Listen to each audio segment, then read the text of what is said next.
L'instant entre la vie et la mort dura exactement 4 secondes.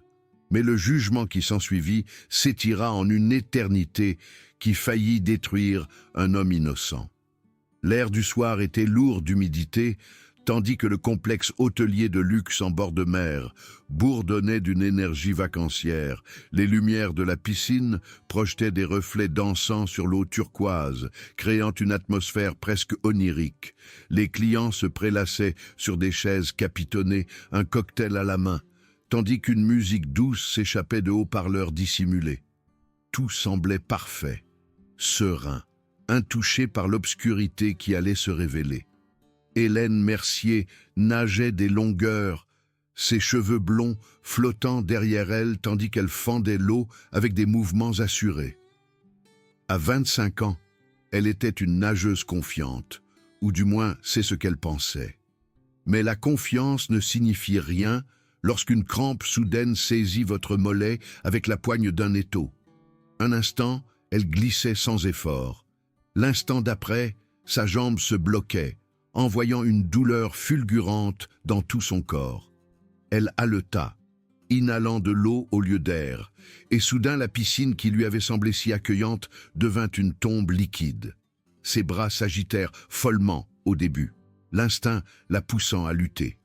Mais la panique consomme l'oxygène plus vite que l'effort, et en quelques secondes, ses mouvements devinrent léthargiques. La surface scintillait au-dessus d'elle, incroyablement lointaine bien qu'à quelques mètres à peine. L'eau remplit sa bouche, son nez, ses poumons hurlant pour un air qui ne venait pas.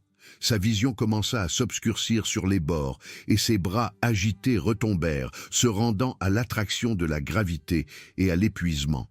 David Bernard était en service depuis 6 heures, ses yeux balayant constamment la zone de la piscine avec une vigilance entraînée. À 23 ans, il était maître nageur sauveteur certifié depuis 5 ans, avait suivi une formation avancée en sauvetage aquatique et avait sauvé 7 vies au cours de sa carrière. Il connaissait les signes, les connaissait comme il connaissait les battements de son propre cœur. Quand il vit les bras d'Hélène cesser de bouger, vit son corps commencer à couler. Son esprit n'hésita pas une fraction de seconde.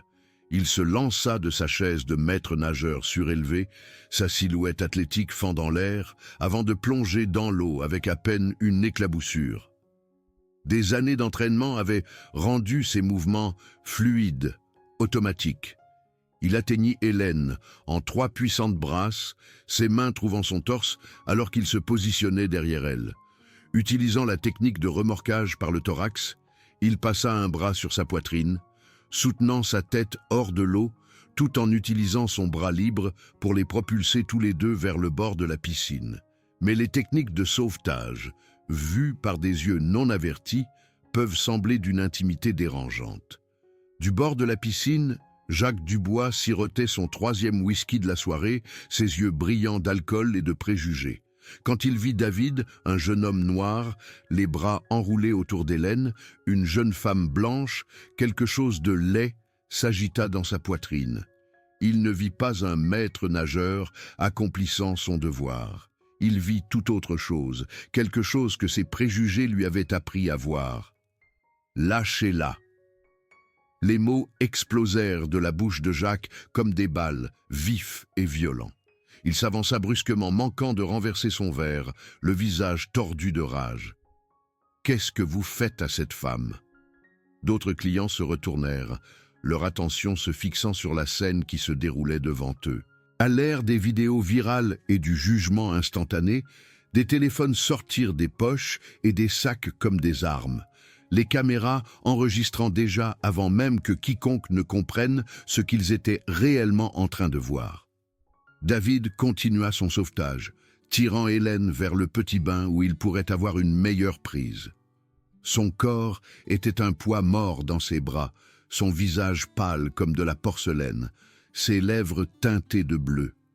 L'eau s'écoulait de sa bouche, tandis qu'il la positionnait avec précaution au bord de la piscine, la tournant sur le côté pour aider à dégager ses voies respiratoires. « Que quelqu'un appelle la sécurité !» hurla une femme depuis la foule grandissante. « Il l'agresse !» Les mots frappèrent David comme des coups physiques, Mais il ne pouvait pas s'arrêter, ne pouvait pas se défendre. La vie d'Hélène était en jeu, et chaque seconde comptait. Il lui donna de fermes tapes dans le dos entre les omoplates, exactement comme son brevet de secourisme de la Croix-Rouge le lui avait enseigné, guettant désespérément les signes de conscience. Le corps d'Hélène se convulsa soudainement, une toux violente secouant son corps alors que l'eau explosait de ses poumons. Elle haleta, aspirant un air précieux, ses yeux s'ouvrant en grand, emplis de confusion et de terreur. Mais même si elle recommençait à respirer, même si la couleur revenait lentement à son visage, la colère de la foule ne fit que s'intensifier. « J'ai tout vu », bredouilla Jacques, pointant un doigt accusateur. Il la tripotait, la maintenait sous l'eau. « Je l'ai vue de mes propres yeux. » La sécurité du complexe hôtelier arriva en quelques minutes. 2 gardes costauds en uniforme impeccable se frayant un chemin à travers la foule. Le chef de la sécurité, un homme nommé Richard Fournier, avec 20 ans d'expérience, jeta un œil à la scène, un maître nageur noir accroupi sur une femme blanche, tous deux trempés, elle allongée sur le sol, et son expression se durcit. « Reculez, maintenant !» La main de Fournier se porta à la radio accrochée à sa ceinture, sa posture agressive, confrontante. David leva lentement les mains, son cœur battant la chamade contre ses côtes.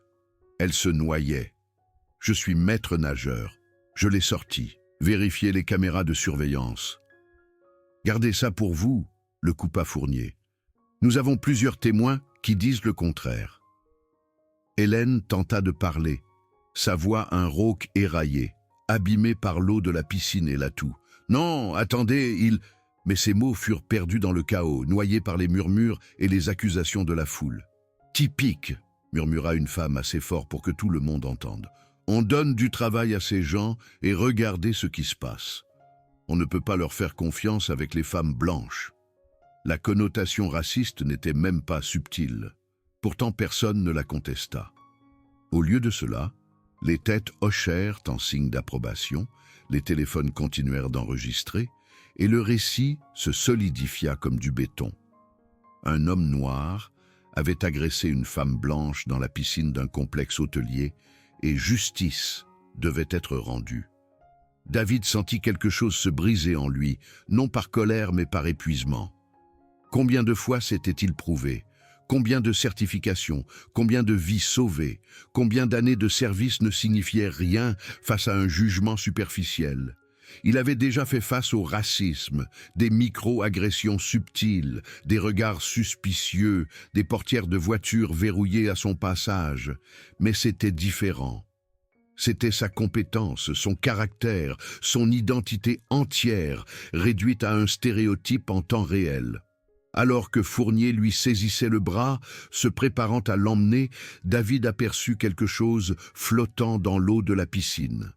Le bracelet de sa mère, un simple ruban tressé qu'elle lui avait confectionné avant que le cancer ne l'emporte 3 ans auparavant, avait glissé pendant le sauvetage. Il dérivait paresseusement à la surface de la piscine. Le seul lien physique qui lui restait avec la femme qui l'avait élevé seule, travaillé 3 emplois pour le faire étudier, lui avait appris à être fort et compatissant, malgré un monde déterminé à ne le voir ni l'un ni l'autre. « Puis-je » commença-t-il, désignant l'eau, mais la poigne de Fournier se resserra. « Vous n'approcherez plus de cette piscine.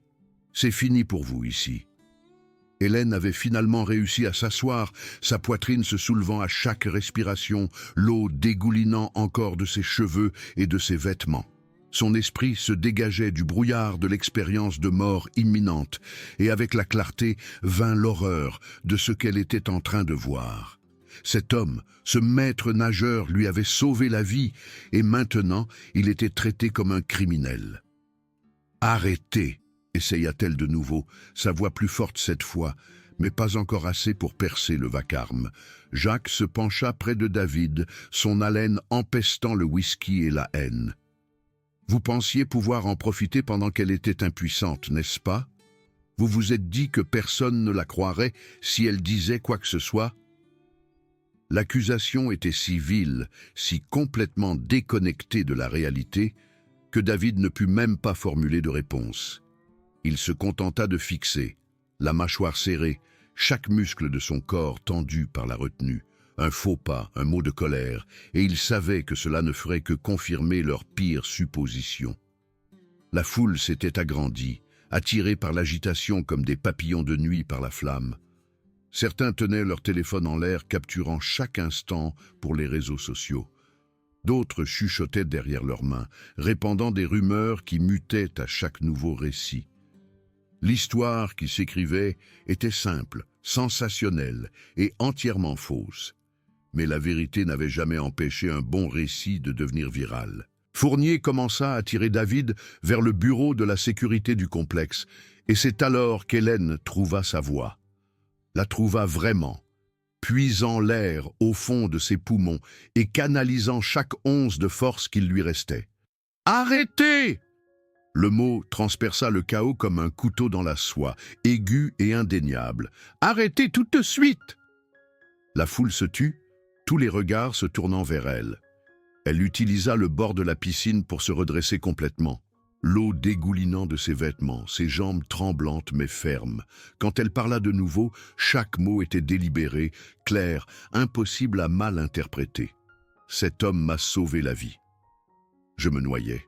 J'ai eu une crampe à la jambe, je suis passé sous l'eau et je n'arrivais plus à remonter. Il a sauté et m'a tiré. Il a effectué les techniques de sauvetage aquatique exactement comme elles doivent l'être.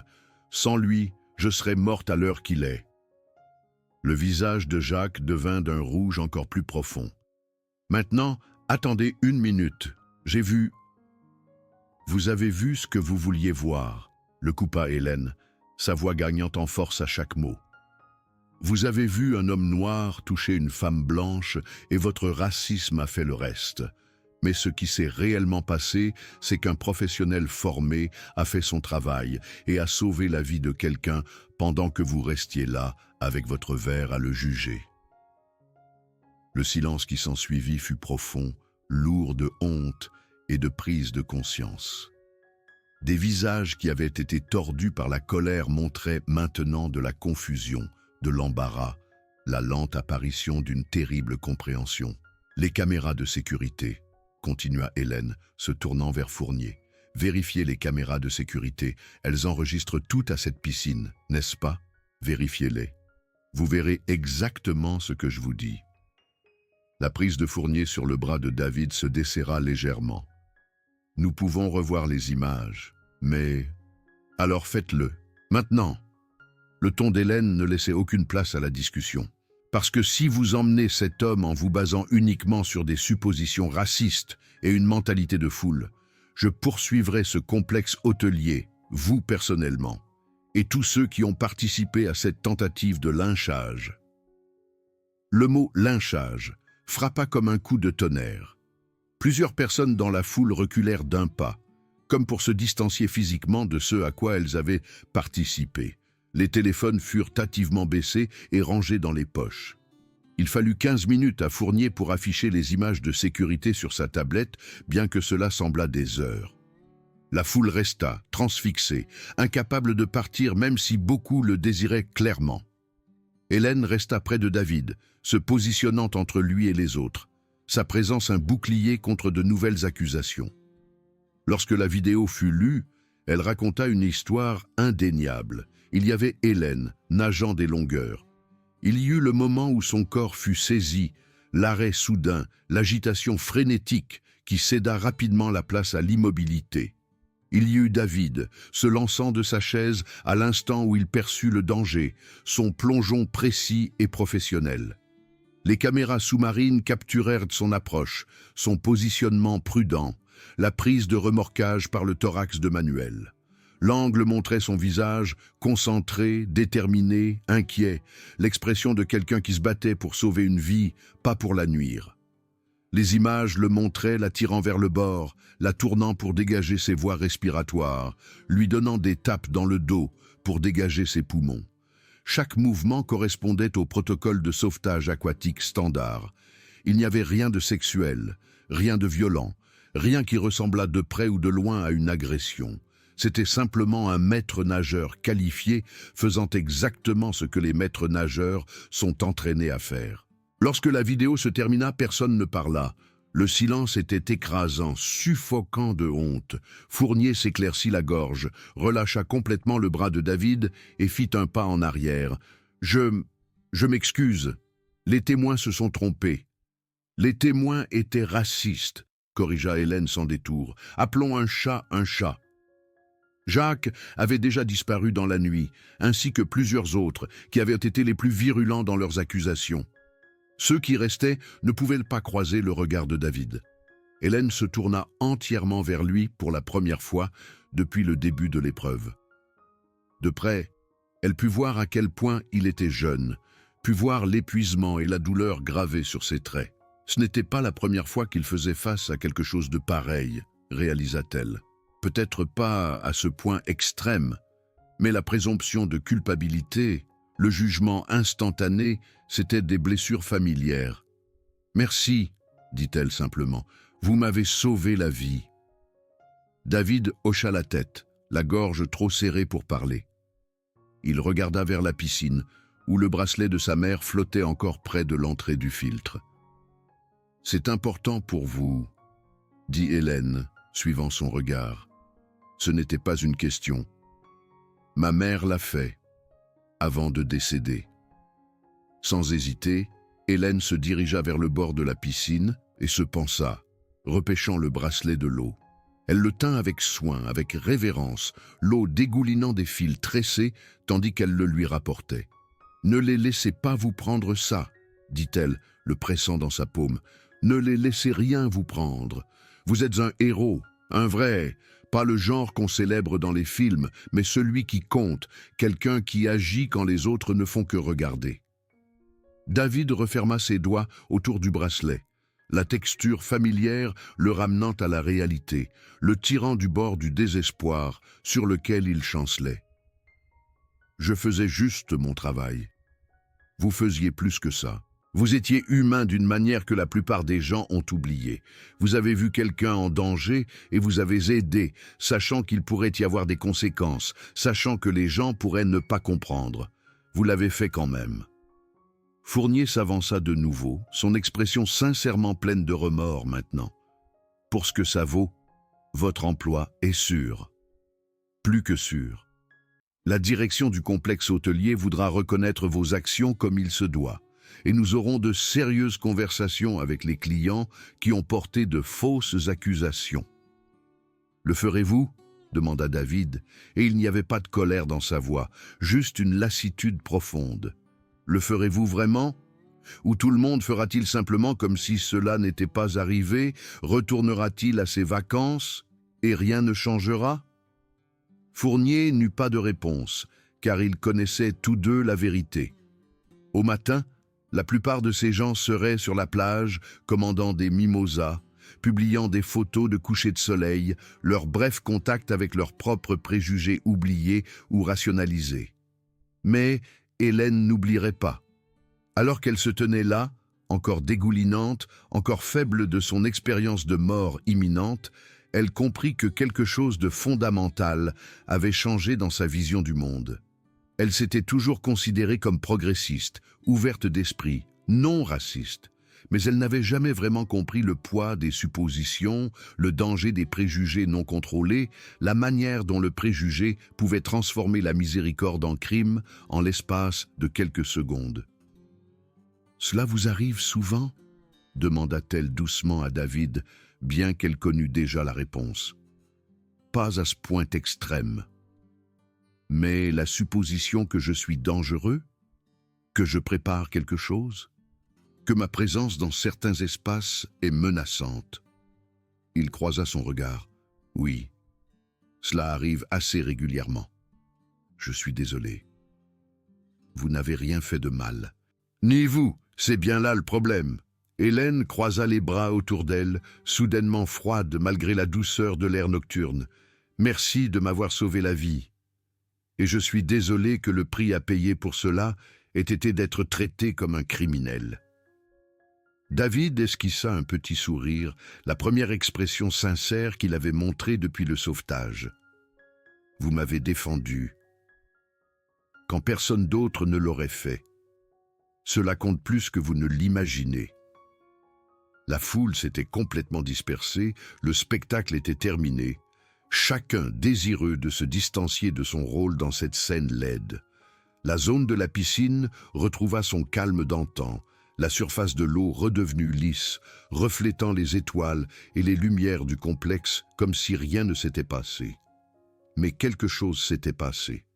Un homme avait été prêt à risquer sa propre sécurité, sa propre réputation, pour sauver la vie d'une inconnue.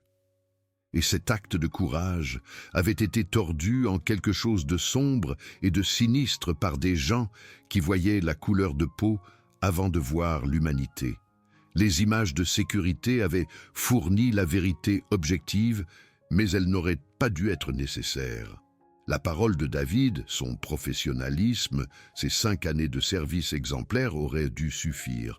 Pourtant, elles ne l'étaient pas, et tous ceux qui étaient impliqués savaient qu'elles ne l'auraient jamais été. Alors que la nuit avançait et que le complexe hôtelier retrouvait son paradis artificiel, 2 personnes se tenaient au bord de la piscine, liées par le traumatisme et la vérité.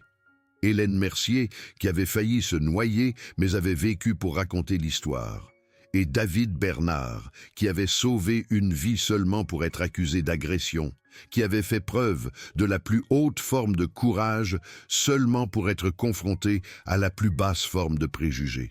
L'instant entre la vie et la mort avait duré 4 secondes. Mais la leçon d'humanité, dans sa noblesse comme dans sa laideur, durerait éternellement.